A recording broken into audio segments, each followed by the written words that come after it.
तर मित्रांनो, आजच्या लेक्चरला आपण सुरुवात करणार आहोत आणि पोलीस भरती आणि इतर स्पर्धा परीक्षा आणि येणारी GD म्हणजे स्टाफ सिलेक्शन कमिशन या सर्वांसाठी असा उपयुक्त असा जो आपला चॅप्टर आहे तो एकंदरीत गणित आहे। कोणता आहे? गणित। आणि ते गणित आपल्याला येण्यासाठी गणिताची बेसिक तयारी होणं खूप गरजेचं आहे। त्यामुळे आज आपण या चॅप्टरमध्ये बेसिक पासून तयारी करणार आहोत। सर्वात प्रथम आपल्याला संख्यांबद्दल माहित पाहिजे। गणित शिकताना कोणत्या संख्येला काय काय म्हणतात आणि त्यांना नाव कशावरून पडले हे बेसिक जे क्रिया आहेत ते आपल्याला माहित असणं गरजेचं आहे। त्यामुळे आता आपण सुरुवातीला संख्यांची ओळख करून घेणार आहोत। तर पहिला नंबरला येतं बघा नैसर्गिक संख्या। एकंदरीत निसर्गामध्ये जेवढ्या पण संख्या आढळतात त्या सर्व संख्यांना नैसर्गिक संख्या असे म्हणतात। लक्षात घ्या, निसर्गामध्ये आढळणाऱ्या सर्व संख्यांना जवळपास नैसर्गिक संख्या असे म्हटले जातात। बघा त्याची वैशिष्ट्य काय बघा, 1 2 3 डॉट डॉट या संख्यांना नैसर्गिक संख्या असे म्हणतात आणि या संख्यांना मोज संख्या देखील म्हणतात। लक्षात घ्या, हे जे मी काही महत्त्वाचे पॉईंट तुम्हाला लिहून दिलेले आहेत ते तुम्ही नोटबुकमध्ये नोट करायचे आहेत। दुसरा महत्त्वाचा पॉईंट, नैसर्गिक संख्या 1 ते अनंत असते। इथे एक महत्त्वाची गोष्ट लक्षात घ्या, कारण आपल्याला इथे प्रश्न विचारला जातो की सर्वात मोठी नैसर्गिक संख्या कोणती।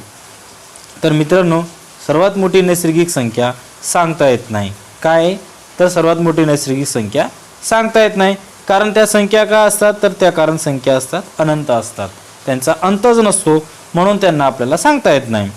तिसरा मुद्दा, नैसर्गिक संख्यांची सुरुवात, हे महत्त्वाचं पॉईंट आहे। जे महत्त्वाचे पॉईंट आहेत ना तेच मी तुम्हाला लिहून दिलेले आहेत। तर नैसर्गिक संख्यांची सुरुवात नेहमी 1 या अंकाने होते। काय होते? लक्षात घ्या, नैसर्गिक संख्येची सुरुवात नेहमी 1 या अंकाने होते आणि म्हणून सर्वात लहान नैसर्गिक संख्या जर आपल्याला विचारलं तर सर्वात लहान नैसर्गिक संख्या आहे 1। कोणती आहे? 1। आणि बघा तुम्हाला मी सुरुवातीला पॉईंटला म्हटलो की निसर्गात आढळणाऱ्या सर्व संख्यांना नैसर्गिक संख्या असे म्हणतात। हा झाला नैसर्गिक संख्या। आता आपण दुसरा पार्ट घेऊया। तर दुसरा पार्ट आहे बघा पूर्ण संख्या। पहिले आपण बघितलं नैसर्गिक संख्या, आता आपण बघणार आहोत पूर्ण संख्या, याला होल नंबर देखील म्हणतात।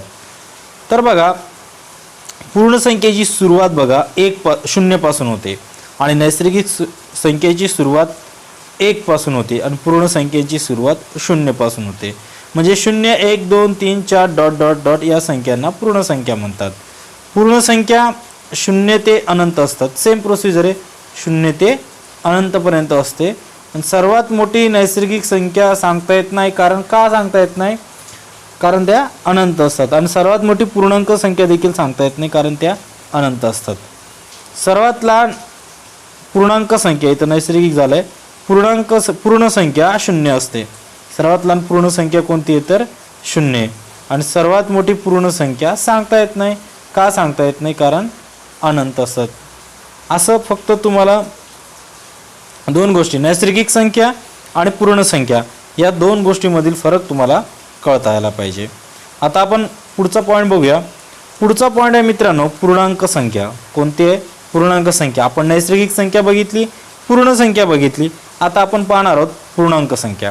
हे जो चार्ट दिलाय तुम्हाला, या चार्टचं थोडंसं तुम्हाला निरीक्षण करायचं आहे। लक्षात घ्या बघा, 0 हा नेहमी मध्ये असतो। काय? मध्ये असतो। आणि इकडे ज्या संख्या आहेत 1 2 3 डॉट डॉट डॉट ते अनंतपर्यंत, काय ते अनंतपर्यंत, यांना म्हणतात धनपूर्णांक। आणि इकडे ऋणपूर्णांक आहे बघा, -1 -2 -3 आणि इकडे डॉट डॉट ते अनंत, यांना म्हणतात ऋणपूर्णांक। ऋणपूर्णांक म्हणजे काय? संख्याच्या अगोदर वजाचं चिन्ह, आणि धनपूर्णांक म्हणजे काय की त्याला बेरजेचं चिन्ह असतो। एवढा फरक आहे, लक्षात ठेवा। यांचा मध्यस्थी 0, इकडे धनपूर्णांक, इकडे ऋणपूर्णांक। याच्यावरती काही प्रश्न विचारले जातात, ते महत्त्वाचे पॉईंट लिहून दिलेत बघा मी।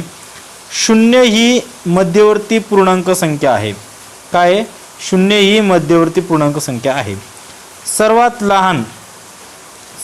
लहान किंवा मोठी पूर्णांक संख्या सांगता येत नाही, कारण ते अनंत असतात। महत्त्वाचा पॉईंट। दुसरा पॉईंट आहे सर्वात मोठी ऋण पूर्णांक संख्या आहे -1। हा महत्त्वाचा पॉईंट आहे, हा परीक्षेमध्ये बरेचदा विचारला गेलेला आहे। की सर्वात मोठा ऋण पूर्णांक संख्या काय आहे, -1 आहे आणि सर्वात लहान धन पूर्णांक संख्या 1 आहे. काही सर्वात लहान धन पूर्णांक संख्या आणि सर्वात मोठी ऋण पूर्णांक संख्या. पूर्णांक संख्यामध्ये एवढ्याच गोष्टी महत्त्वाच्या आहेत आणि एवढेच पॉईंट महत्त्वाचे आहेत. आता आपण पुढचा पॉईंट बघूया. तर पुढचा पॉईंट आहे समसंख्या. काय? समसंख्या. यांना इव्हन नंबर देखील म्हणतात. तर बघा एकदम सोपी पद्धत आहे समसंख्या ओळखण्याची. ज्या संख्येच्या एकक स्थानी 0, 2, 4, 6, 8 हे अंक असतात त्यांना समसंख्या असे म्हणतात. लक्षात घ्या, ज्या संख्येच्या एकक स्थानी 0, 2, 4, 6, 8 हे अंक असतात त्यांना समसंख्या म्हणतात. उदाहरणार्थ 346. बघा हा जो 6 आहे हा काय आहे, यापैकी एक संख्या आहे म्हणजे समसंख्या, म्हणून ती सर्व संख्या समसंख्या आहे. पुढचा आहे 3890. ही पण समसंख्या आहे. तर समसंख्येचे वैशिष्ट्य बघा, सर्व समसंख्यांना 2 ने निशेष भाग जातो. सर्व समसंख्यांना 2 ने निशेष भाग जातो. क्रमागत समसंख्यात 2चा फरक असतो. क्रमागत संख्यात 2चा फरक असतो. इत्यादी आपल्याला महत्त्वाचे पॉईंट लक्षात घ्यायचे आहेत. पुढचा मुद्दा विषम संख्या. आता आपण बघितली नैसर्गिक संख्या, पूर्ण संख्या, पूर्णांक संख्या, समसंख्या आणि विषम संख्या.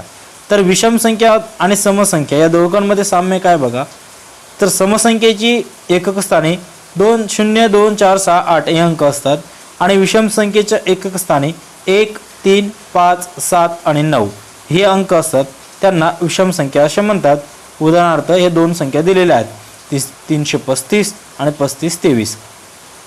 तर तिसरा पॉईंट आहे महत्त्वाचा, विषम संख्येला 2 ने भागल्यास बाकी 1 उरते. लक्षात ठेवा, विषम संख्येला 2 ने भागल्यास बाकी 1 उरते या पद्धतीने.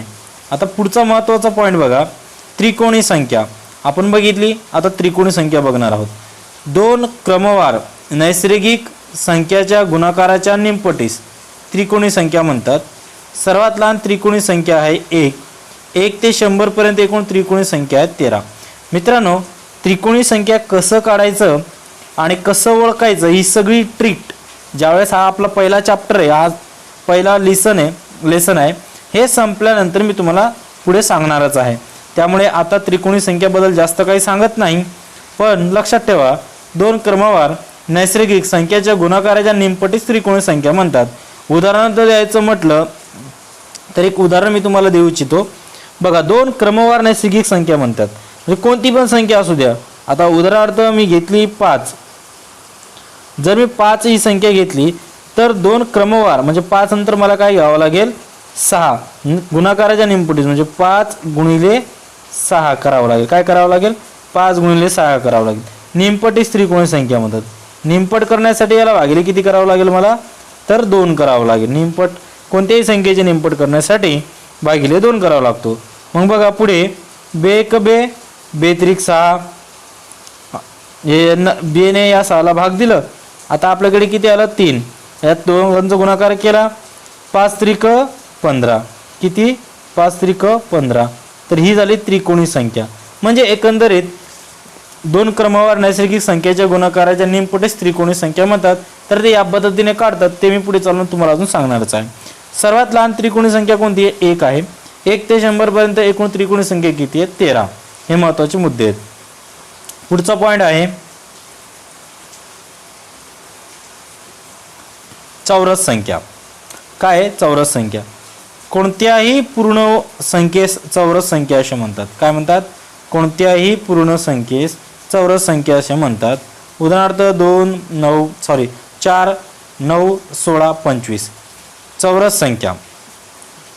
चौरस संख्या म्हणजे याला आपण वर्ग संख्या देखील म्हणतो. काय म्हणतो आपण याला, वर्ग संख्या देखील म्हणतो.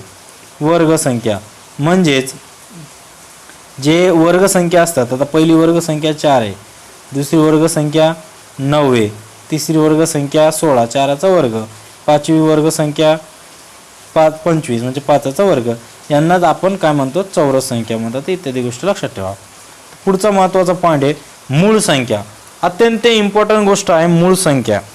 बघा, मूळ संख्येची व्याख्या तुम्हाला पाठ करायची आहे आणि ते लक्षात ठेवायचेच आहेत. याच्यावर बरेचसे प्रश्न विचारलेले असतात. ज्या संख्येस त्याच संख्येने व एकाने भाग जातो त्या सर्व संख्या मूळ संख्या असतात. तर निसर्गामध्ये अनंत अशा मूळ संख्या आहेत, लक्षात ठेवा. तर 1 ते 100चा जर आपण विचार केला तर ते हे जे मूळ संख्या दिलेल्या आहेत मी हे तुम्ही सर्व लिहून काढायचे आहेत. 1 ते 100पर्यंतच्या येणाऱ्या मूळ संख्या आहेत, या काय आहेत? 1 ते 100पर्यंत येणाऱ्या आढळणाऱ्या मूळ संख्या आहेत. तर एकंदरीत मूळ संख्या म्हटलं ती अशा संख्या असतात की त्या संख्यांना कोणत्याच संख्येने भाग जात नाही. एवढं गोष्ट लक्षात ठेवा की त्या संख्यांना कोणत्याच संख्येने भाग जात नाही, म्हणून त्यांना मूळ संख्या म्हणतात. आणि 1 ते 100मध्ये एकूण मूळ संख्या आहेत मित्रांनो 25.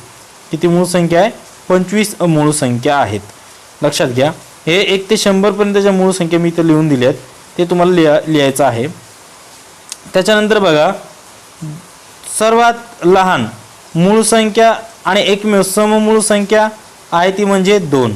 सर्वात लहान मूळ संख्या आणि एकमेव सममूळ संख्या म्हणजे 2. एक ही मूळ संख्या नाही, ते एक गोष्ट लक्षात ठेवा. 1 ते 100मध्ये एकूण मूळ संख्या आहेत 25, त्यापैकी एक ही मूळ संख्या नाही आहे. सर्वात लहान मूळ संख्या 2 आहे. अजून काय वैशिष्ट्य आहे ते बघूयात आपण. तर बघा, 1 ते 100पर्यंत एकूण मूळ संख्यांची बेरीज आहे 1060. हा महत्त्वाचा मुद्दा आहे, याच्यावरती बरेचसे प्रश्न विचारले गेले आतापर्यंत. तर 1 ते 100पर्यंत एकूण मूळ संख्यांची बेरीज किती आहे? 1060. 1 ते 50पर्यंत एकूण मूळ संख्या किती आहेत? तर 15 आहेत. 1 ते 50पर्यंत 15. 1 ते 50पर्यंत असणाऱ्या सर्व मूळ संख्यांची बेरीज किती आहे? तर 328 आहे. हे महत्त्वाचे मुद्दे तुम्हाला ते पाठ करायचं आहे, कारण हे परीक्षेमध्ये विचारले जातात. मूळ संख्यांचा मसावी नेहमी 1 असतो, लक्षात ठेवा. मूळ संख्यांचा मसावी नेहमी 1 असतो. मूळ संख्यांचा लसावी त्या संख्येचा गुणाकार इतका असतो. मूळ संख्यांचा लसावी त्या संख्येचा गुणाकार इतका असतो. मसावी 1 आणि लसावी त्या संख्येचा गुणाकार एवढं महत्त्वाचे पॉईंट आहेत मूळ संख्या. आणि त्या मूळ संख्यामध्ये 2 ते 100, 1 ते 100च्या दरम्यान आढळणाऱ्या एकूण 25 ज्या मूळ संख्या आहेत त्या सर्वच्या सर्व तुम्हाला पाठ करायचे आहेत, लक्षात ठेवा. आता पुढचा मुद्दा घेऊया आपण. पुढचा पॉईंट आहे संयुक्त संख्या. काय आहे? संयुक्त संख्या. तर बघा, नैसर्गिक संख्येमधून एक व मूळ संख्या काढल्यास उर्वरित सर्व संख्यांना संयुक्त संख्या म्हणतात. एकंदरीत 1 ते 100मध्ये 1 हा अंक काढला आणि मूळ संख्या काढल्यात तर उर्वरित सर्व संख्यांना नैसर्गिक संयुक्त संख्या असे म्हणतात. 100पर्यंत एकूण संयुक्त संख्या आहेत 74. बघा, 1 ते 100मध्ये जर आपण विचार केला तर 25 काय आहेत? मूळ संख्या आहेत. 1 ही मूळ संख्या पण नाही आहे आणि संयुक्त संख्या पण नाही आहे. मग उरले किती? 74. तर त्या 74चे 74 संयुक्त संख्या आहेत. उदाहरणार्थ घेतलं तर 4, 6, 8, 9 इत्यादी. बघा, पुढचा महत्त्वाचा पॉईंट, 2 किंवा अधिक संख्याच्या गुणाकाराने संयुक्त संख्या बनते. लक्षात घ्या, 2 किंवा अधिक संख्याच्या गुणाकाराने संयुक्त संख्या बनते. आणि सर्वात लहान संयुक्त संख्या जर आपल्याला विचारलं 4 आहे. सर्वात लहान संयुक्त संख्या कोणती आहे? 4. आणि सर्वात मोठी संयुक्त संख्या सांगता येत नाही, कारण अनंत असतात. तर 1 ते 100चा विचार केला तर सर्वात लहान संयुक्त संख्या आहे 4. 2 नाही, कारण 2 ही मूळ संख्या आहे. अशा पद्धतीने आपण गणिताचं जे संख्यांबद्दल थोडक्यात माहिती घेतली होती. आता आपण गणिताची काही बेसिक गोष्ट करणार आहोत.